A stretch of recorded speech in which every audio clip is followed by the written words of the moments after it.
She looked straight into my eyes and whispered, "Asterisk, if you stay quiet, nobody will ever know about tonight." Asterisk in that moment, my world stopped, and I realized nothing between us would ever be the same again. The evening began like any other, ordinary, unremarkable, the kind of night you'd expect to fade into memory without leaving a trace.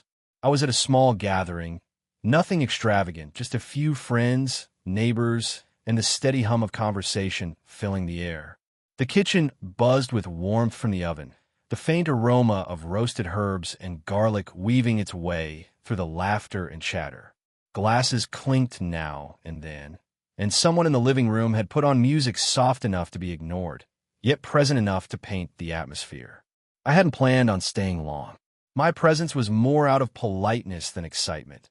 Come in, greet a few faces, have a drink, and slip out before the night dragged. But then I saw her. She was standing by the counter, a wine glass balanced loosely in her hand, her posture carrying that rare blend of confidence and ease.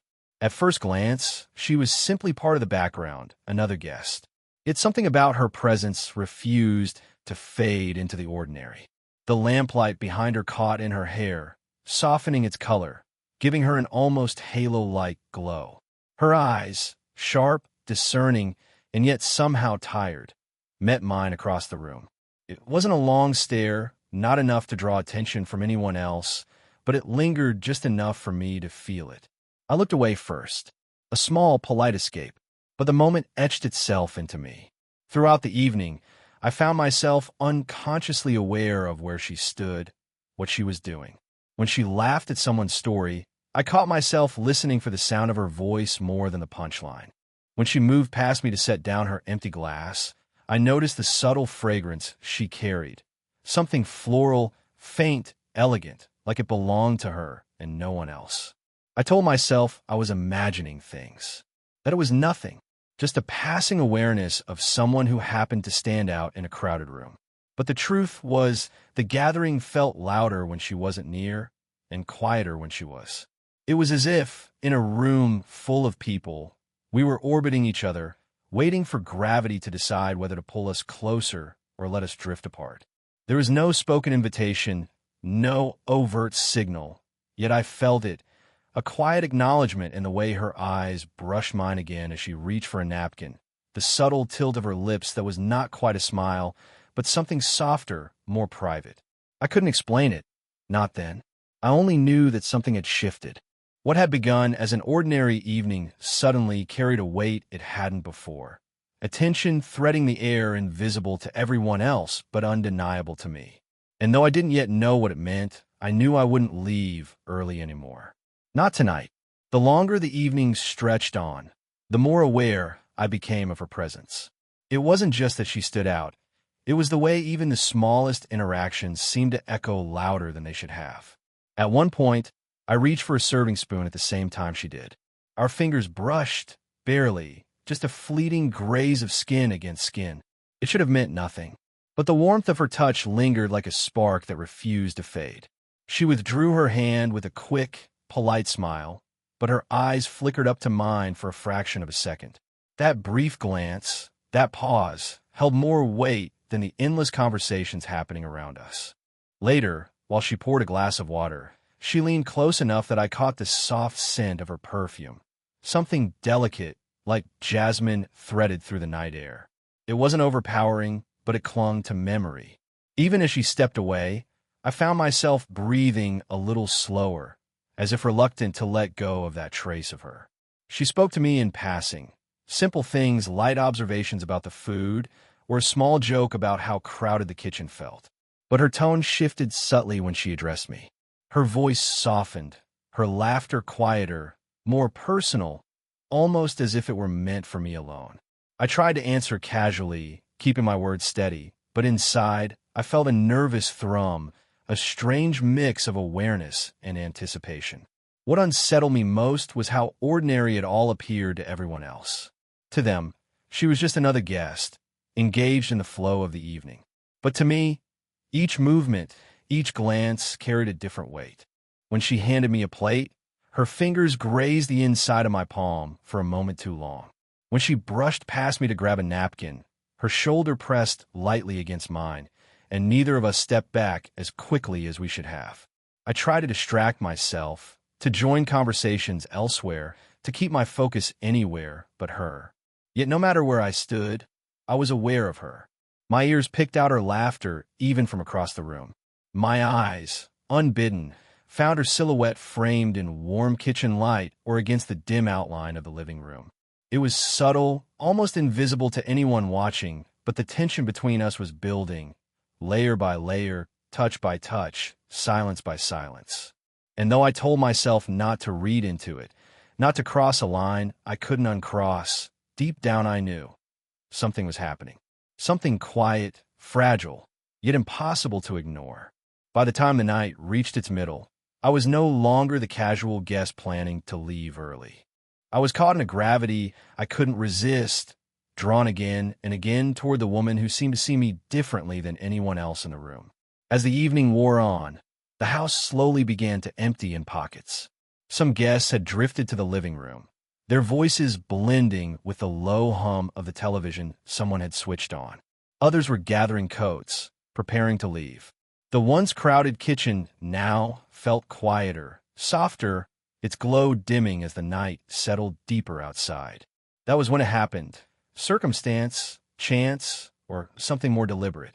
I found myself alone with her. She had carried a tray of empty glasses into the kitchen, and I followed almost instinctively, offering to help.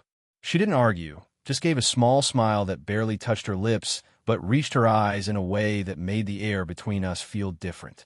I collected a few plates, placing them on the counter beside hers. The clatter of glass and ceramic was the only sound at first. But then, silence stretched, thick, unbroken, the kind that feels less like absence and more like presence.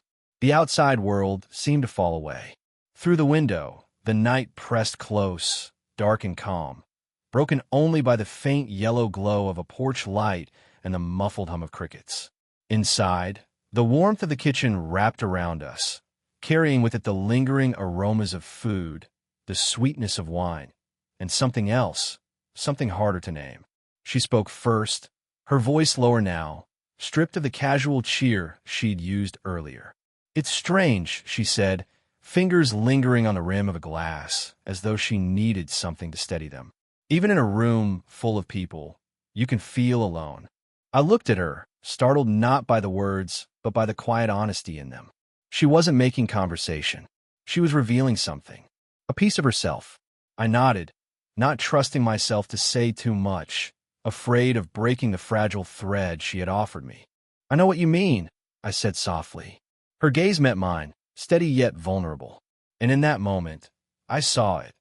The weight she carried behind her calm expression, the kind of solitude that no amount of laughter or polite company could cover. It wasn't loneliness in the dramatic sense, but a quiet, persistent ache. I leaned against the counter, not too close, not too far, and let the silence between us settle again. She didn't look away. Something shifted then, subtle but undeniable. The house around us still buzzed faintly with distant conversation. Yet here, in this pocket of stillness, it felt like the world had narrowed to just the two of us. Her hand moved absently as she set down another glass, brushing close to mine. The contact was fleeting, but the warmth lingered, traveling up through my arm, filling the quiet with unspoken meaning. I realized in that moment that whatever this was, it wasn't ordinary anymore. This wasn't just a polite exchange in a crowded night. This was the beginning of something neither of us had expected, yet both seemed quietly, wordlessly drawn into. The silence between us didn't fade after that fleeting touch. It deepened, thickened, like the air itself was holding its breath. I could still feel the echo of her hand brushing mine, though the contact had lasted less than a second. My instinct told me to step back, to create space, to let the moment dissolve into something easier to forget. But I didn't move. Neither did she. She reached for another plate, her movements slower now, as if she too had grown aware of the weight pressing down on this quiet. When she passed it into my hands, her fingers lingered against my palm. Not by accident. Not this time. The warmth of her skin settled there, soft and deliberate, and for a heartbeat neither of us looked away. I felt the shift inside me, the sharp tug of wanting more and the sharper pull of knowing I shouldn't. The kitchen, with its low light and faint hum of appliances, had become a stage for something dangerous in its subtlety. It wasn't loud or reckless. It was fragile, a thread stretched tight between us. Her eyes searched mine, steady but cautious, like she was testing a door she wasn't sure I'd let her open. I caught the faintest rise and fall of her breath, the slight tremor at the corner of her mouth before it smoothed into stillness again. She didn't need to speak. The question was already there, hovering in the space between us. I didn't step back. My hand turned slightly, meeting hers, allowing that moment to stretch just a second longer. Her touch spread through me like warmth seeping into cold, steady and grounding, yet it carried a tension that made every nerve stand on edge. The sound of laughter drifted faintly from the other room, distant and muffled, reminding me that people were still nearby. That we weren't supposed to be here, caught in this silent crossing of boundaries. But in the hush of the kitchen, that noise felt like it belonged to another world altogether. Ours was different, smaller, sharper, more dangerous in its quiet. She finally drew her hand back, though not abruptly. It was slow, almost reluctant, her fingertips dragging lightly across my skin before falling away. That tiny gesture burned into me more than anything else had that night. I swallowed, trying to steady myself, but the truth was clear. The line between us had shifted. We both knew it, and though no words had been spoken, something unspoken had passed. A choice, a signal, a permission neither of us had planned to give. For the first time that evening, I felt the ground beneath me tilt. This wasn't just awareness anymore. This was desire, mutual and undeniable, wrapped carefully inside silence. And once crossed, I knew this boundary couldn't be undone. Her hand had left mine moments ago, but the weight of that touch hadn't faded. It pulsed through me still, an echo I couldn't shake. I tried to steady my breath, to remind myself that this was nothing, that it had to be nothing. But then she looked at me in a way that stripped away every excuse I had left.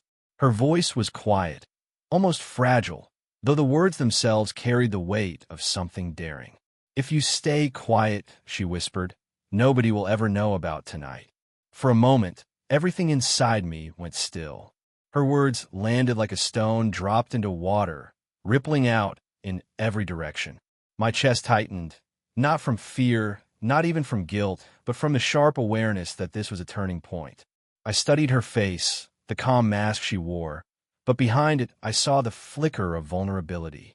Her eyes, though steady, held the faintest trace of hesitation, as if she were afraid of her own words. It wasn't a casual invitation. It was a risk, a plea, a confession wrapped in careful control. I wanted to answer right away, but my thoughts tangled into knots. A dozen questions pressed into me. Was this right? What would it mean? Could I carry the weight of her secret? Yet beneath those doubts was something undeniable. The pull I felt toward her, the quiet bond we had been weaving all evening without meaning to. I tried to laugh it off at first, a small shake of my head, an attempt to find safety in humor. But the sound caught in my throat. My chest felt heavy. "You don't mean that," I said softly, though even I could hear the uncertainty in my voice. She didn't smile. She didn't flinch. She just held my gaze, her silence an answer in itself. That was when the conflict inside me sharpened. Part of me wanted to step back, to let the moment dissolve into memory, to protect us both from what might follow. But another part, the deeper, truer part, longed to stay, to hold on to this fragile connection we had uncovered. Her hand brushed the counter, close to mine again, as though she were giving me the chance to decide. Not forcing, not demanding, but offering. And I realized this wasn't about secrecy or rules. It was about trust. She was asking if I could carry this moment quietly, if I could meet her in a space where the world's judgment couldn't touch us. I swallowed, my pulse racing, torn between caution and desire. And though I hadn't yet spoken, My silence was already saying more than words ever could. The weight of her words hung in the air, and for a moment, I thought about leaving. It would have been easier. Slip out quietly, avoid the risk, let the night return to its ordinary rhythm. But my feet didn't move. My hand stayed on the counter, my eyes locked on hers, and in that stillness, I realized I wasn't going anywhere. She seemed to notice my choice before I did. Her shoulders eased, just slightly, as though she had been holding her breath and finally let it go. She didn't smile, not fully, but the faintest trace of relief softened her face. Without speaking, she stepped closer, the distance between us shrinking until I could feel the warmth of her presence. She reached for my hand, not boldly, but gently, her fingers brushing against mine before settling there. The contact was simple, almost innocent, yet carried more weight than anything we had shared so far. Her skin was warm, her grip light, and the quiet steadiness of it sent a current through me. I didn't pull away. Instead, I let my hand turn to meet hers, holding on as though acknowledging a truth we had both tried to deny. We moved toward the small table near the window, the dim porch light spilling a soft glow across the room. She sat first, then nodded for me to join her. The closeness was unspoken, natural, as though we had both silently agreed that this moment belonged only to us. For a while, we didn't talk. Words felt too heavy, too clumsy for what was happening. Instead, we sat side by side, our shoulders brushing lightly. I could feel the warmth of her arm against mine, steady and grounding. The simple rhythm of her breathing calmed the storm inside me. When she leaned in, it wasn't sudden or dramatic. Her head tilted until it rested gently against my shoulder. The weight of her cheek was delicate, almost tentative, but it settled there with the ease of someone who had finally allowed themselves to stop holding back. My chest tightened, not from fear this time, but from the sheer intimacy of it, the trust in that small act. I turned slightly, enough to catch the faint scent of her hair, floral and warm. My cheek brushed the top of her head, and I let it linger there.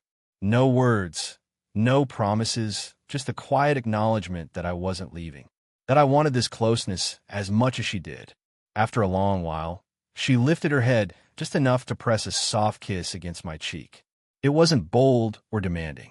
It was tender, almost shy, the kind of gesture that said more than any declaration could. My hand tightened gently around hers in response, and she leaned back into me, her silence carrying the weight of gratitude. In that quiet, I knew the choice had been made, not with grand declarations or reckless impulses, but with stillness, closeness, and the decision to stay. Eventually, the house began to settle. The laughter from the other room faded as guests slipped out into the night, doors opening and closing in soft intervals. The once busy hum of conversation thinned until it was only the two of us, sitting in the quiet glow of the kitchen, our hands still resting together. I knew I had to leave eventually, yet I found myself resisting the thought. Every minute stretched into something precious, an unspoken agreement to hold onto the stillness a little longer. She hadn't let go of my hand, and I hadn't tried to free mine. There was comfort in that shared silence, the kind that spoke louder than any words could. When she finally stood, I followed. At the door, the night air waited cool and steady, carrying the scent of rain that hadn't yet come. She walked me there slowly, as though each step was deliberate, buying us both a few more seconds. We stopped at the threshold. For a moment, neither of us spoke. Her eyes held mine, steady, unflinching, yet layered with something I couldn't quite name, gratitude, perhaps, or the quiet relief of being seen. I felt the weight of what we had shared pressing between us. Fragile, secret, but real. Her hand rose gently, brushing against my arm before settling in my sleeve. The touch was light, almost hesitant, but it grounded me in place. "Thank you," she whispered. Just that. 2 words, soft as breath, but they carried everything. The trust she had given me, the risk she had taken, the bond we had built in a single evening. I wanted to say more, to promise something I wasn't sure I could promise, but the words caught in my throat. Instead, I let my hand cover hers once more, squeezing lightly. A promise in silence. A vow in stillness. She leaned in then, pressing a soft kiss against my cheek. It wasn't a passionate farewell, nor a careless one. It was something deeper, more private. The kind of kiss that lingered not on the skin, but in the heart. My chest tightened as I let the moment etch itself into memory. When she drew back, she held my gaze a second longer, her lips curving into the faintest smile. Not playful, not teasing, but honest. Then she let her hand slip away, and I stepped into the night. The door closed quietly behind me, but the warmth of her presence didn't leave.